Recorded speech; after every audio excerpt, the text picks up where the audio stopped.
Pakistan says that it has wonderful ties with China. What are its ties with China? I think what Donald Trump said was absolutely correct here, and one can't fault him for saying that because he's speaking a lot of sense. And he said that had I been there, there would have been no war.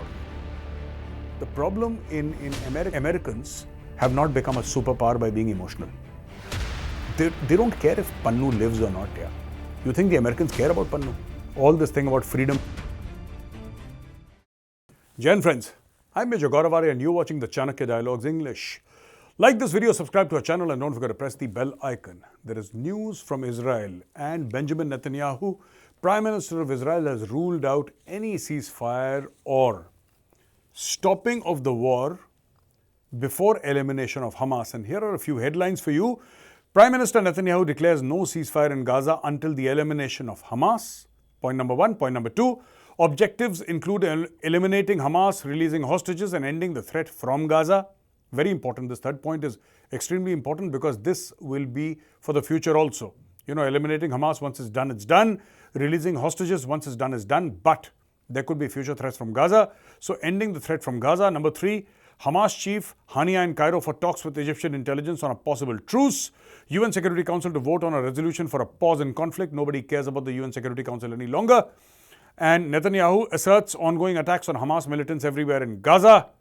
Israeli forces committed to continuing attacks on Hamas and its accomplices near and far. Now, obviously there is a lot of pressure, ladies and gentlemen, on Benjamin Netanyahu, Prime Minister of Israel. But he's holding firm. And I think this time, ladies and gentlemen, the Israelis have always shown leadership in the face of adversity.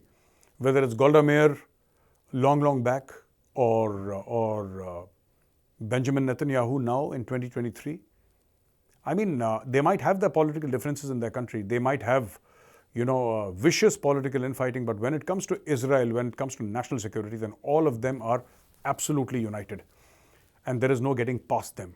And there is a lot of support for Benjamin Netanyahu in which he has sworn to wipe out Hamas and, get back. So three things here. Number one, I repeat, wipe out Hamas. Number two, get back hostages. And number three, future threats from Gaza side. So there should be no future threats from Gaza is what Benjamin Netanyahu is looking at. There is also this news item regarding 5 million barrels of Russian Sokol oil stuck en route to India. And this is an NDTV.com news article. US sanctions on tankers carrying Russian crude, breaching G7 imposed price caps may be causing disruptions. Almost 5 million barrels of Russia's Sokol grade crude failed to reach Indian refiners in the past 4 weeks. Sanctions impact tankers including NS Century and two other Sovcomflot tankers bound for India's Vadinar port. India increased purchase of discounted Russian oil after Western countries shunned imports due to Ukraine invasion. Sovcomflot, a Russian state-owned company, faces sanctions and restrictions from the UK, EU and the US. See, there are 2-3 things here. Germany has gone into recession, UK faces recession, and much of these wounds or many of these wounds are self-inflicted. I think what Donald Trump said was absolutely correct here, and one can't fault him for saying that because he's speaking a lot of sense. And he said that had I been there, there would have been no war. The problem in America is that all the people who you think stand for peace are the biggest human rights violators. I mean, Obama got the Nobel Peace Prize, yeah? Obama speaks very well. I think he's very well read. I think he's a very smart and an articulate man. All that is true. And I admire him for his skills as a politician and as a leader. Obama was also responsible for sanctioning thousands of drone strikes, which killed thousands of people, many of them innocent. I'm not saying all of them were innocent, I'm saying many of them innocent. Whole wedding parties were wiped out. And Obama also got the Nobel Peace Prize. Yeah. So you might look at Donald Trump being, many people say, many Democrats say that Trump is crazy and he's this thing. Ladies and gentlemen, a lot of his tweets I don't approve of either. I'm talking about Donald Trump here. But the Democrats would have you believe that, Trump is out of control and Trump doesn't know what he's talking about. I think some of the things that Trump says makes a lot of sense. They make a lot of sense. Like, for example, he's talking about ending wars. He's talking about America pulling back. You achieved nothing through these wars. You achieved nothing in Korea. You achieved nothing in Vietnam. You achieved nothing in Iraq. You achieved nothing in Libya. You achieved absolutely nothing in Afghanistan. What did you achieve here? 20 years later, it's back to the Taliban. And you are thousands of lives gone, you are $2 trillion gone, and what's your scorecard? So what's he saying? What he's saying makes a lot of sense to me. Also, this entire thing about Russia, he said that had he been the president, this whole Ukraine-Russia thing would not have taken off. You know what Trump would have done? Trump gets along very well with Vladimir Putin. Trump would have called him. He would have called Zelensky. He says, okay, I'll come over to Moscow, don't worry. I'll come to Moscow. And let's broker peace here. Let's not fight here. What are your concerns? What are your concerns? Let's find a middle path. These companies, see, they gave billions of dollars worth of weapons to Ukraine. Now, these contracts went to American weapons manufacturing companies and European weapons manufacturing companies here. These are arms companies. They made billions of dollars here. And they made trillions of dollars during the Afghanistan conflict, out of which, thankfully, US is out. So what I'm trying to say here is that look at it from this angle. I mean, come to think of it, Donald Trump is not wrong. All he's saying is that he does not want illegal immigration into America, right? He says, don't get into wars. Make America great again. I don't know what is wrong with Trump's statements because I find them to be logical.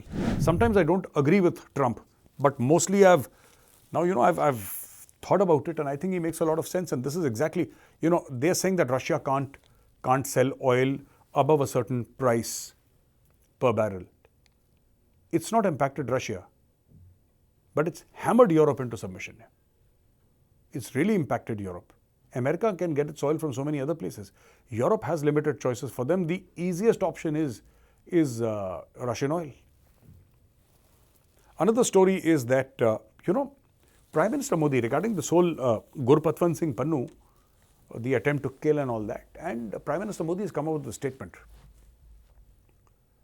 which seems conciliatory in nature, in which he said that if America gives us proof, we'll look into what is happening. And he says that, and suddenly you have this comment by Antony Blinken, US Secretary of State Antony Blinken. He says that we have a deepened partnership with India in 2023. Cooperation with India has been elevated through the Quad, a coalition also involving Japan and Australia. The Quad was formed in 2017 to counter China's aggressive behavior in the Indo-Pacific region.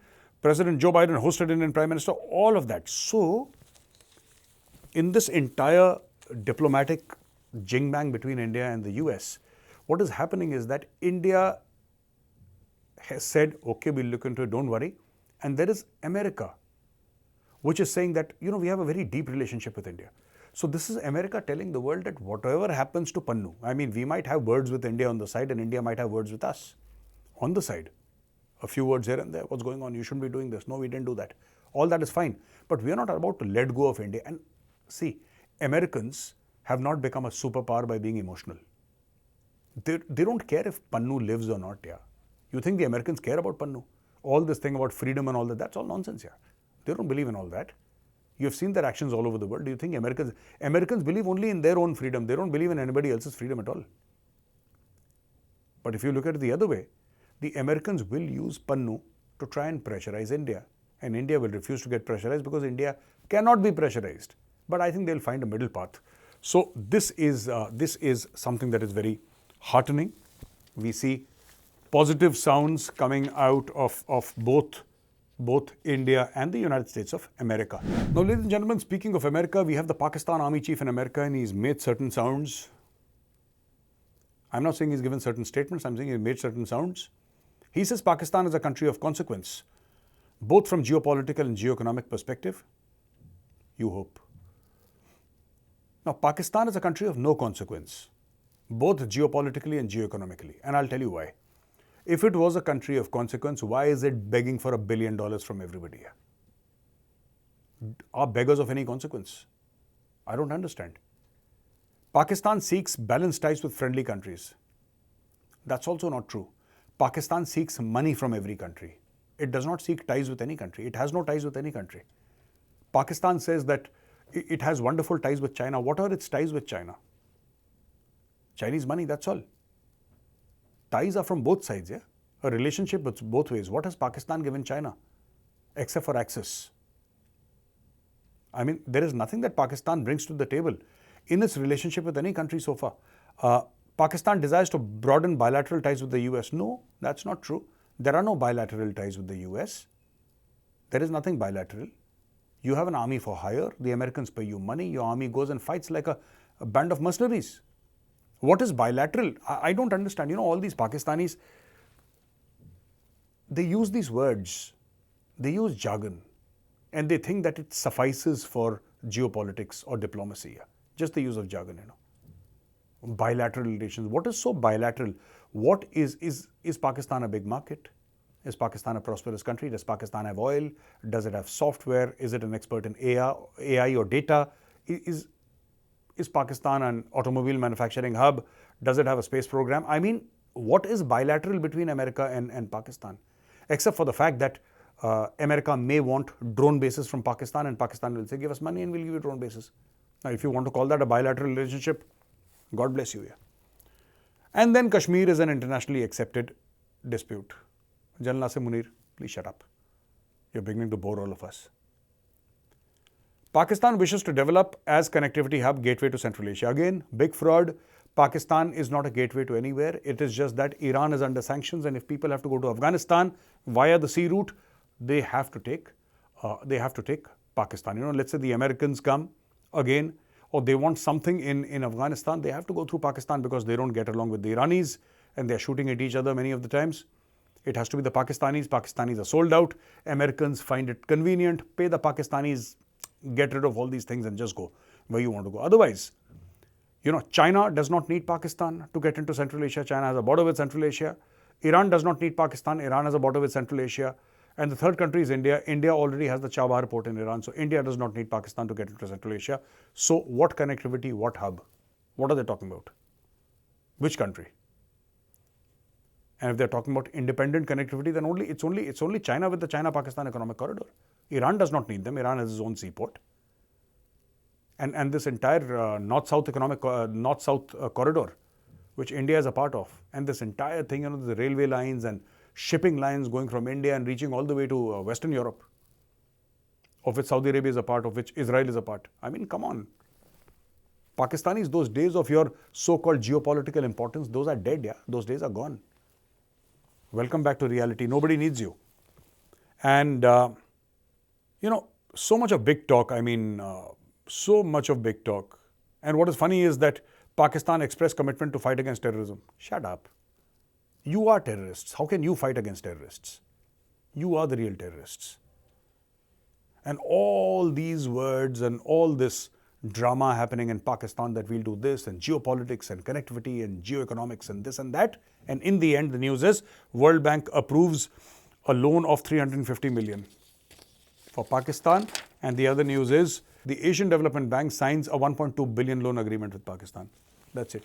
This is your geoeconomics. This is your geopolitics. This is your national security. This is your diplomacy. This is your moral fiber. This is all that you are, Pakistan. Loan from this, loan from that. That's it, World Bank, Asian Development Bank, you're on a hat trick. 2 loans done. I think in the month of December, they'll take loan from one other agency or one other country, and then you'll have 3 loans in the month of December. Well done, Pakistan. So, ladies and gentlemen, now for the question and answers, we have Jai Kishan Meher. He says, sir, I'm Jai Kishan Meher. My question is that keeping aside the political angle of the Agnipath scheme being abominable, why is it that today's youth, even aspirants, are not happy with this decision of the Agnipath scheme? Please answer it. Many people are not happy because, I'm not talking about all of them, but many people, the youth are not happy because, earlier there was a pension scheme and people get pensions. A lot of people in village are finding it difficult to get married because, now who'll get their daughters? Because there is no job surety. So there was a lot attached with the army. Of course. So I don't think the reasons here are patriotic in nature, because if you want to serve your country, then you say, hell with pension, I want to serve my country. Even if I get a chance to serve my country for 4 years, I will serve my country for 4 years. I mean, logically speaking, right? You can't say that I'll serve my country only when I get a pension. That's stupid. So people are not happy. And anyway, if people are not happy, the army is not there to make them happy. Agnipath scheme is a reality and we got to live with it. All right. And a lot of people, they said no. So what is the difference? You serve for a short period, right? And then you go out. So I don't know why people are unhappy. Because the only thing about a longer period in the army is more job stability, more facilities and a pension. That's what happens. You know, after 15 years, a Jawan is eligible for pension, and after 20 years, I think an officer is eligible for a pension. I served the army for 5.5 years. I took extension after 5 years. During our time, the service period was 5 years and then plus 5. So I took extension, and after 3-4 months or 6 months, I quit from the army or something like that. I quit the army, and I'm still attached. Yeah, I still, cover the army. I invite senior army officers to our conclave. The chief has been extremely kind to honor us, and he's honored our platform. We're so grateful. The CDS, Air Chief, Naval Chief, everybody. Yeah? So, you got to have that jazba in your heart. It's not just that, I want to serve till 20 years. People who serve for 20 years, great. You serve for 30, 40 years. Generals serve for 40 years, excellent. But, you see, in the end, what I want to say is that it's a service, yeah. It's not a job. It's a service. And all these people, these senior veterans and all, they treat it like a service. If you talk to them, you'll get a realization that they're serving the country. It's a service. It's not a job. In naukri nahi hai Fauj. It's a service. Chinmay, Dangale, Vande Mataram Major Sahab, Vande Mataram Chinmay ji. I don't understand why Quad doesn't sign a formal security pact that imitates NATO's Article 5, explicitly stating joint military retaliation against China should be aggressively towards any of the member. India actually, I'll tell you what, India does not want to make it a treaty. India is against the weaponization of the Quad. You have your answer. So ladies and gentlemen, thank you very much for watching this video. If you like this video, press the like button, subscribe to our channel, and don't forget to press the bell icon. Jai Hind, Vande Mataram, Bharat Mata ki Jai.